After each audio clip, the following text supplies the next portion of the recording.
Au sommaire de ce journal, plus de 500 atteintes contre la presse, dont 5 journalistes tués durant le mandat de Félix Tshisekedi, rapporte le GED qui a publié à l'occasion de la journée internationale de la fin de l'impunité pour les crimes commis contre des journalistes son rapport bilan.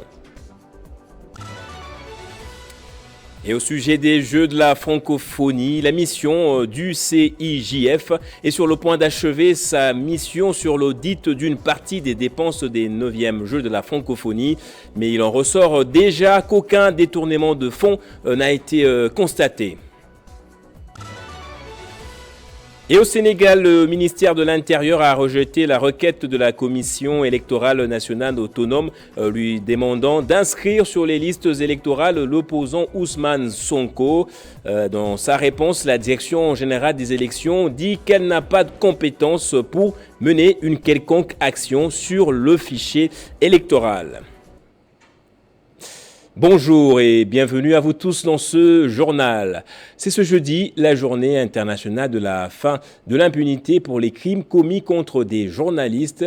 Le GED a dans un rapport fait état de plus de 500 atteintes contre la presse, dont 5 journalistes tués durant le premier mandat de Félix Tshisekedi. Et pour cette période électorale qui est aussi pénible pour les journalistes, le GED estime que la sécurité des journalistes est l'une des clés essentielles de la réussite d'un processus électoral fiable et transparent.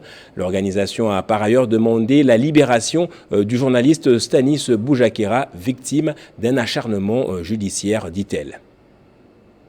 C'est en effet un rapport bilan de la liberté de la presse sous le mandat de Félix Tshisekedi.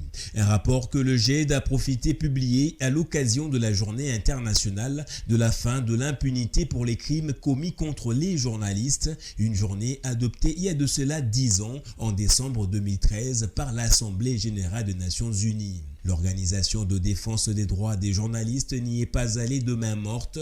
Le quinquennat, considéré comme celui de tous les espoirs et de la rupture, ne l'est pas en tout cas.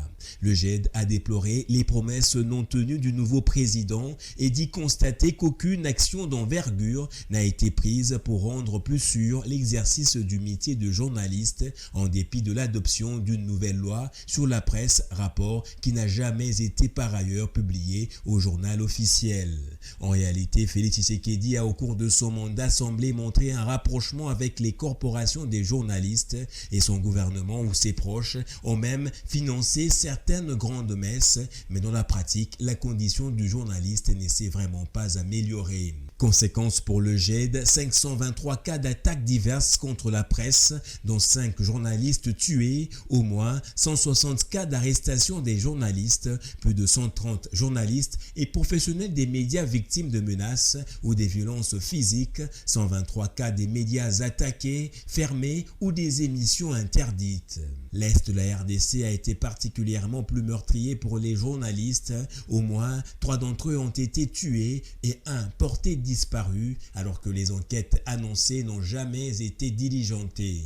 Le GED a déploré aussi la répression contre les journalistes et les médias en cette période électorale. Au moins 3 journalistes se trouvent actuellement en prison. Patrick Lola, Blaise Mabala et le cas le plus emblématique, Stanis Boujakera. S'agissant de ce dernier cas pour le GED, il s'agit vraisemblablement d'une affaire plus politique que judiciaire.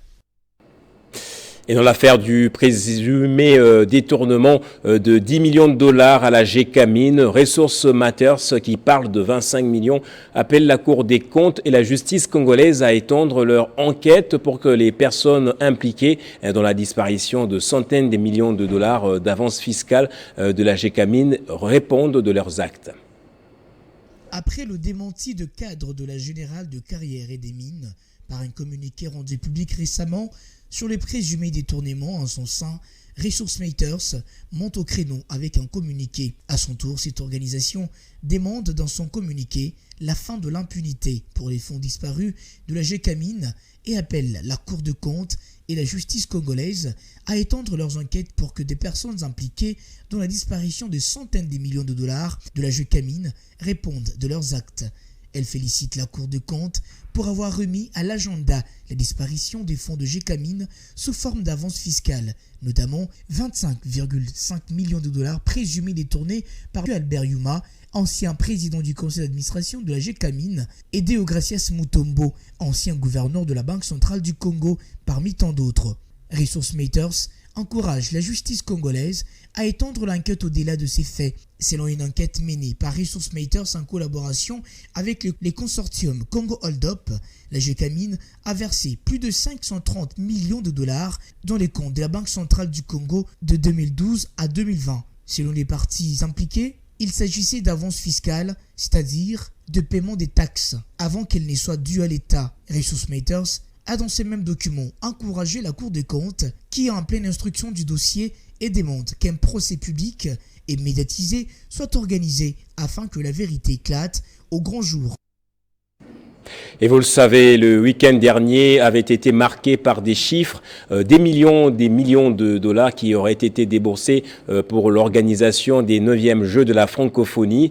Le ministre des Finances avait déclaré haut et fort que l'événement avait in fine coûté 324 millions de dollars au pays, attribuant une légèreté dans la procédure à la Direction nationale des Jeux. Des affirmations que cette dernière avait rejetées du revers de la main. Eh bien, la mission de l'OIF chargé d'auditer le budget alloué aux Jeux est à son dernier jour. Il ressort de cette mission, d'après plusieurs sources, un rapport satisfaisant. Aucun détournement n'a été signalé.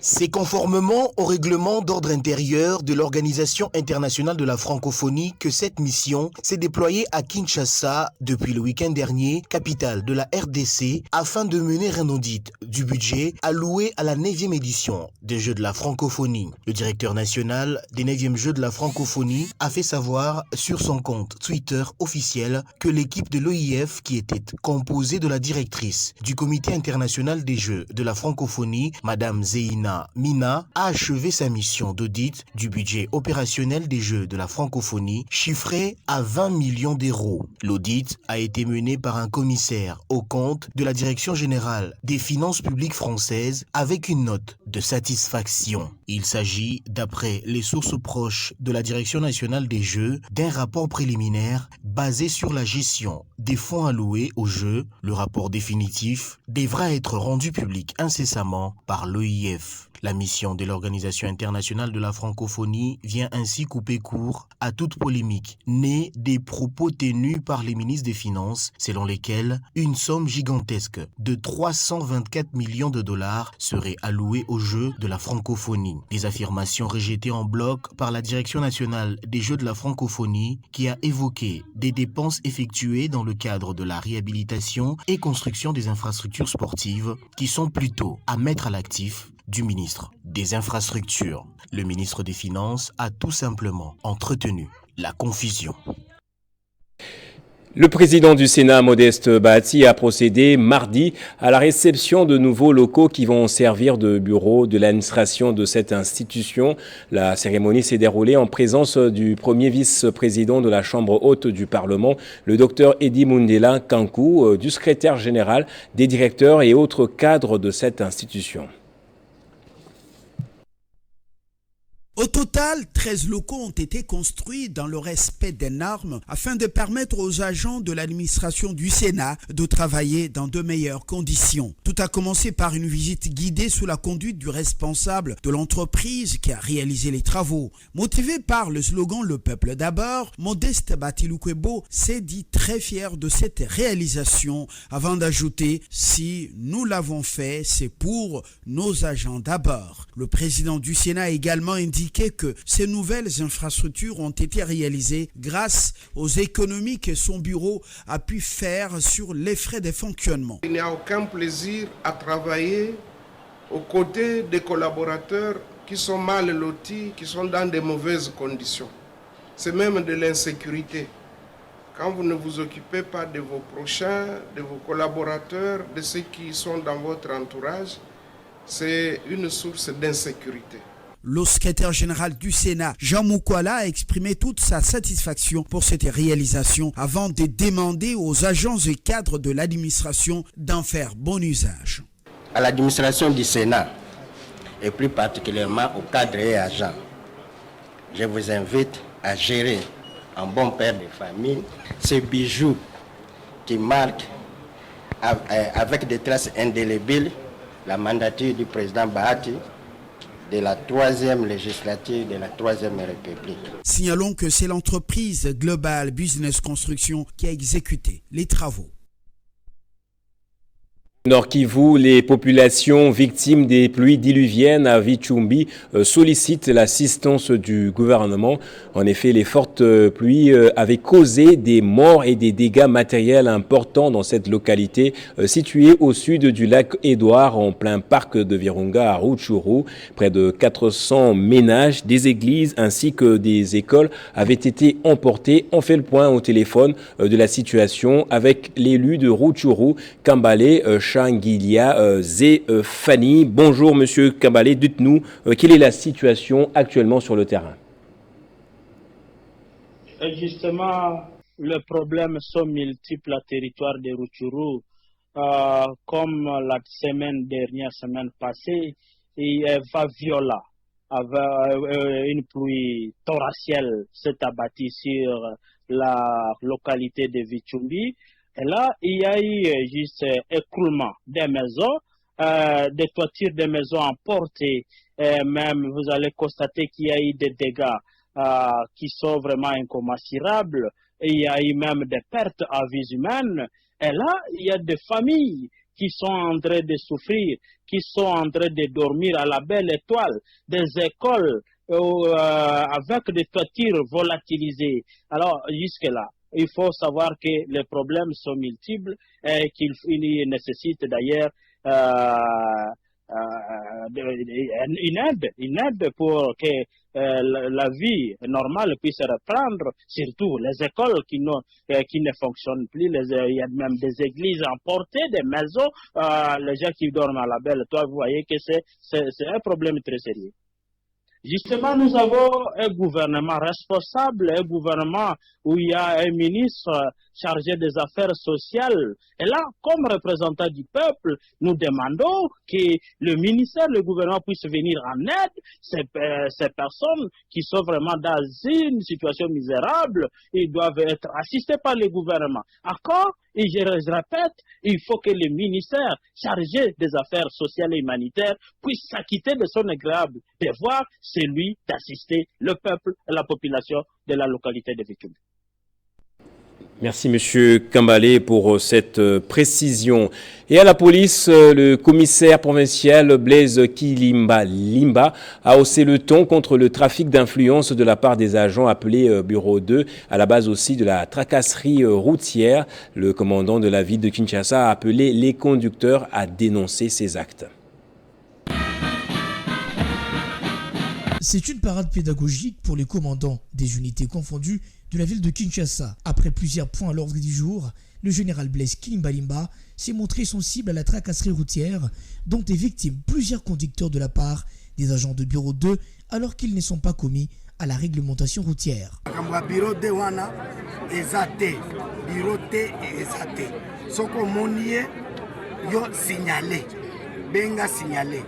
Pe kusala confusion te. Tangu batu baye kokanga mwana na yo to mutu songolo pakala o ya buki mibeko soka sali par exemple phénomène kuluna to kangaye. Le commissaire provincial de la police de Kinshasa a rappelé aussi l'interdiction de circulation des camions remorques pendant la journée sur la ville de Kinshasa pour éviter les embouteillages. Gouverneur a kamata kimikano par exemple pour na circuler ya ba camion minene oyo moyen zali te bakesana nao ya mike na kati ya ville.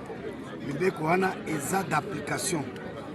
Bastopaki yango muke mpona kopermettre biloko ya kolia ekangamaki na nzela ya Congo central. Lokola biloko wana esi ekoti bandeko wana ifo bayeba kokota na bango ezali après 21h. Les unités de circulation sont appelées à l'exécution sans faille de ces mesures pour la bonne quiétude dans la ville-province de Kinshasa. Et le ministre de la Santé publique, Hygiène et Prévention, Roger Kamba, avait lancé depuis le 30 octobre la gratuité de la maternité et des soins du nouveau-né dans la province du Sud Kivu à l'hôpital général de Miti-Muresa. Cette initiative est du chef de l'État qui veut offrir des soins de santé de qualité à toute la population congolaise.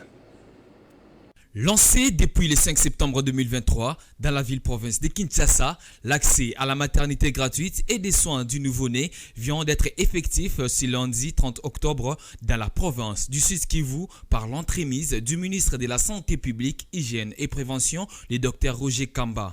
Le ministre de la Santé explique la nécessité de la gratuité de la maternité et l'amélioration des conditions d'accouchement. Vous savez que le chef de l'État a décidé que nos mamans ne doivent plus mourir en accouchant. Nos bébés qui naissent ne doivent pas mourir parce qu'ils ne sont pas soignés.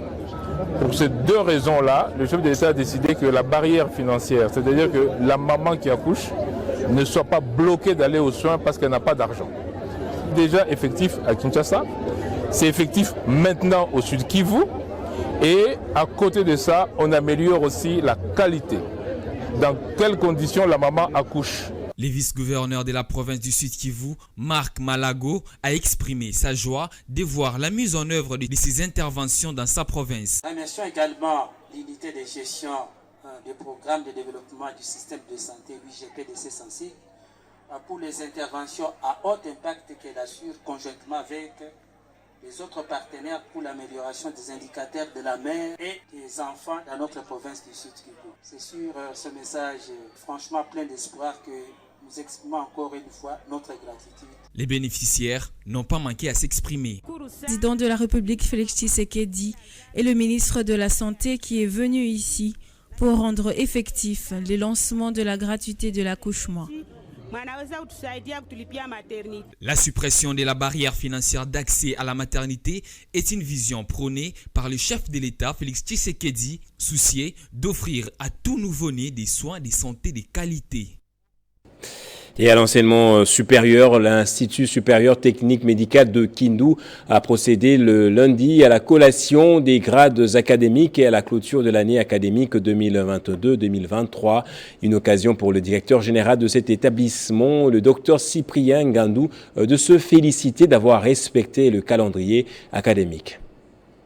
L'ambiance était électrique ce lundi 31 octobre 2023 à l'Institut supérieur technique médical ISTEM Kindu. Cette ambiance est justifiée par la double cérémonie de collation et de clôture de l'année académique 2022-2023 où plus de 300 lauréats viennent d'être lancés sur les marchés d'emploi. Cette double cérémonie a eu lieu en présence des autorités provinciales et des centaines de milliers de familles venues assister à cette fête. Dr Cyprien Ngandou, DG de cette alma mater, s'est félicité d'avoir respecté les calendriers. Il a en outre remercié les chefs de l'État, Félix Tshisekedi Tshilombo, et particulièrement les ministres des tutelles pour l'accompagnement durant toute l'année académique. C'était un sentiment de joie d'avoir clôturé dans le délai l'année académique 2022. Pour nous sommes acquittés la charge qu'on doit confier. Et aussi, nous voulons adresser nos sentiments de reconnaissance pour l'encouragement. D'abord au chef de l'État qui ne ménage aucun effort pour que le pays soit dans la paix et surtout son orientation soutenue pour l'enseignement supérieur pour le grand chancelier. Il s'est dénoté que l'Institut supérieur technique médical de Kindu est le seul établissement d'enseignement supérieur à organiser les 3 cycles et bénéficie d'appui de l'Université Sorbonne Paris-Nord. Et l'actualité en Afrique à présent, le ministère de l'Intérieur sénégalais a refusé d'accéder à la demande de la Sénat, celle de réinscrire la candidature de l'opposant Ousmane Sonko, qui au départ radié de l'élection présidentielle après être condamné dans une affaire de mœurs où il lui a été reproché diffamation contre un ministre, ainsi déclaré coupable de débauche de mineurs. La Commission électorale nationale autonome a introduit ce 31 octobre dernier une demande de réinsertion du candidat à la présidentielle de 2024, Ousmane Sonko, sur les listes électorales. Une demande qui a été tout de suite rejetée par le ministère de l'Intérieur. Dans une réponse à un courrier de la Commission électorale nationale autonome, la Direction générale des élections affirme qu'elle n'a pas de compétence pour mener une quelconque action sur le fichier électoral. Une affirmation qui ne précise pas qui aurait exactement cette compétence. Deux instances en charge d'organisation des élections s'affrontent à moins de 4 mois du scrutin présidentiel. La question se pose au milieu de cette zizanie. Ousmane Sonko doit-il ou non être réinscrit dans le fichier électoral? Un service du ministère de l'Intérieur a déclaré une fin de non-recevoir à la demande de la commission électorale de rétablir l'opposant et de lui délivrer des documents essentiels pour sa candidature à la présidentielle de 2024. Cet énième rebondissement fait suite à une condamnation d'Ousmane Sonko qui lui a valu 2 ans de prison ferme le 1er juin dernier, où depuis un moment, il aurait repris une grève de la faim et ainsi tombé dans le coma profond le 23 octobre de l'année en cours. Place au rappel des titres à présent.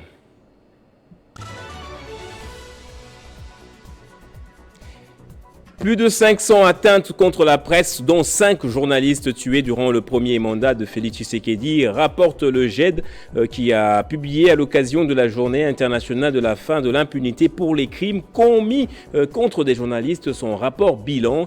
L'organisation dit déplorer les promesses non tenues du président Tshisekedi. Et au sujet des Jeux de la francophonie, la mission du CIJF est sur le point d'achever son audit d'une partie des dépenses des 9e Jeux de la francophonie, mais il en ressort déjà qu'aucun détournement de fonds n'a été constaté. Et au Sénégal, le ministère de l'Intérieur a rejeté la requête de la Commission électorale nationale autonome lui demandant d'inscrire sur les listes électorales l'opposant Ousmane Sonko. Dans sa réponse, la Direction générale des élections dit qu'elle n'a pas de compétence pour mener une quelconque action sur le fichier électoral. La revue de la presse est dans un instant, restez donc avec nous.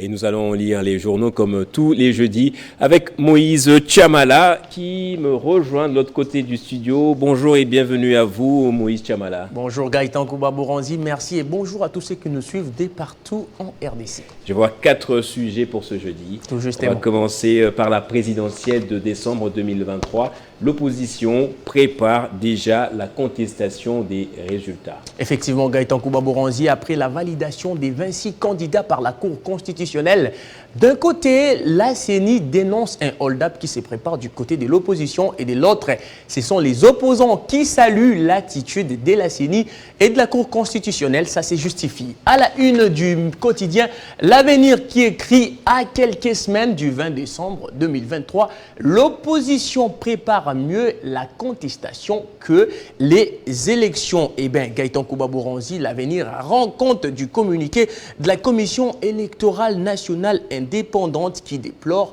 le fait que certaines parties prenantes, au lieu d'apprécier les efforts fournis pour tenir dans les délais constitutionnels, tentent de créer des tensions en vue de justifier une future contestation des résultats. Gaëtan, les journaux citent les candidats présidents Martin Fayulu, Denis Mukwege et Moïse Katumbi qui se sont là donner des droits que la loi électorale ni la Constitution ne les reconnaît pas dans l'intention de préparer la contestation des résultats, rapportent ces médias. Et bien, cependant, l'agence congolaise des presses ACP rapporte les propos de Moïse Katumbi qui a salué mercredi dans un message télévisé les traitements équitables des candidatures à la présidentielle de décembre par la CENI et par la Cour constitutionnelle. Gaëtan, il dit, je cite, « Je tiens à saluer l'attitude de la CENI et de la Cour constitutionnelle pour les traitements équitables des candidatures à l'élection présidentielle. Je les exhorte a gardé la même attitude jusqu'à la fin du processus électoral en vue de redorer l'image de notre pays. Et le rapport 2023 de l'ONG GED, journaliste en danger, intitulé « Bilan de la liberté de la presse sous le premier mandat de Tshisekedi » est largement commenté par les journaux parus ce jeudi 2 novembre à Kinshasa. Tout justement, Gaëtan Kouba-Bouranzi, un rapport fondé d'après ce qu'on voit les cas de notre confrère Stanis Boujakira qui est encore incarcéré. Mais lisons cette une de Radio Okapi qui écrit RDC, au moins 523 cas d'attaque contre les médias enregistrés en 5 ans. GED. Eh bien, Gaëtan Kouba-Bouranzi, la presse a vécu l'enfer sous les premiers quinquennats du président Félix Tshisekedi, indique Radio Okapi à la suite du rapport publié par GED mercredi 1er novembre. Plus ou moins 523 cas d'attaques diverses contre la presse ont été enregistrés durant cette période, dont 5 journalistes tués, 160 cas d'arrestation des journalistes, 130 journalistes et professionnels des médias victimes des menaces ou violences physiques et 123 médias attaqués, fermés ou des émissions interdites, détaillent les confrères du média en ligne. Pourtant, déplore Actualité.cd, les quinquennats de Félix Tshisekedi étaient considérés comme celui des tous les espoirs pour les journalistes congolais après les longs règnes de Joseph Kabila à la tête de la RDC et qui étaient marqués par des brimades, des attaques et des fermetures des médias, des arrestations et violations des journalistes. Les mandats de Félix Tshisekedi étaient alors présentés comme celui de la rupture entre l'ancien régime et les nouveaux pouvoirs issus de la première alternance politique et pacifique du pays. Les GED considère pour sa part que la sécurité des journalistes les unes est l'une plutôt des clés essentielles pour assurer un processus électoral fiable et transparent, rapportent ces médias. Aux États-Unis, les enfants de Donald Trump pourraient comparaître au procès de la Trump Organization. Tout à fait, Gaëtan Kouba-Bouranzi, c'est à une des Radio France Internationale qui écrit « États-Unis, les enfants de Donald Trump appelés à comparaître au procès de la Trump Organization ». Gaëtan Kouba-Bouranzi, eh bien, les États-Unis, et plutôt les ennuis judiciaires de la galaxie Trump continuent après l'ancien président. Ce sont ses enfants qui ont commencé à témoigner dans les procès au civil de l'organisation Trump à New York. Un procès prévu pour durer jusqu'au mois de décembre et toujours très suivi.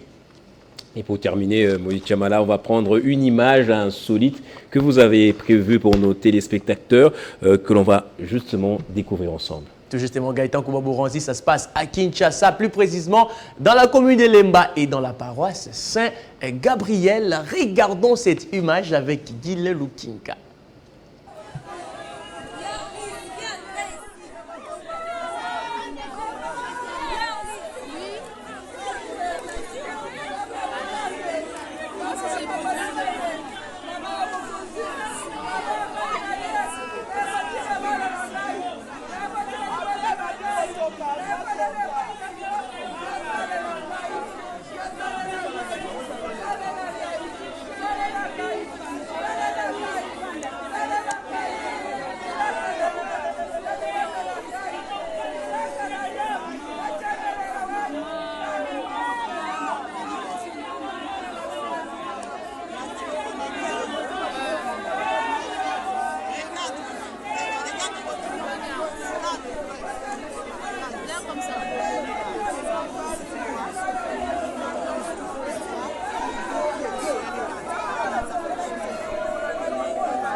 Oh là là, tiens, voilà. Je suis en train de voir une statuette qui bouge les pieds. Tout justement, Gaëtan Kouba-Bouranzi. C'est une première pour moi d'entendre les fidèles catholiques parler en langue à cause de cette vidéo.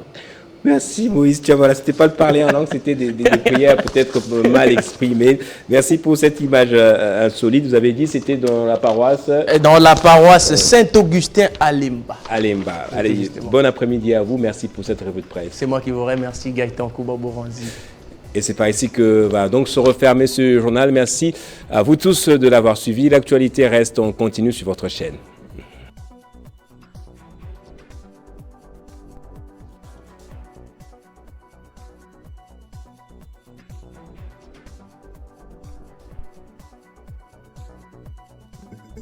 Retrouvez toute l'actualité en continu sur www.tele50.cd.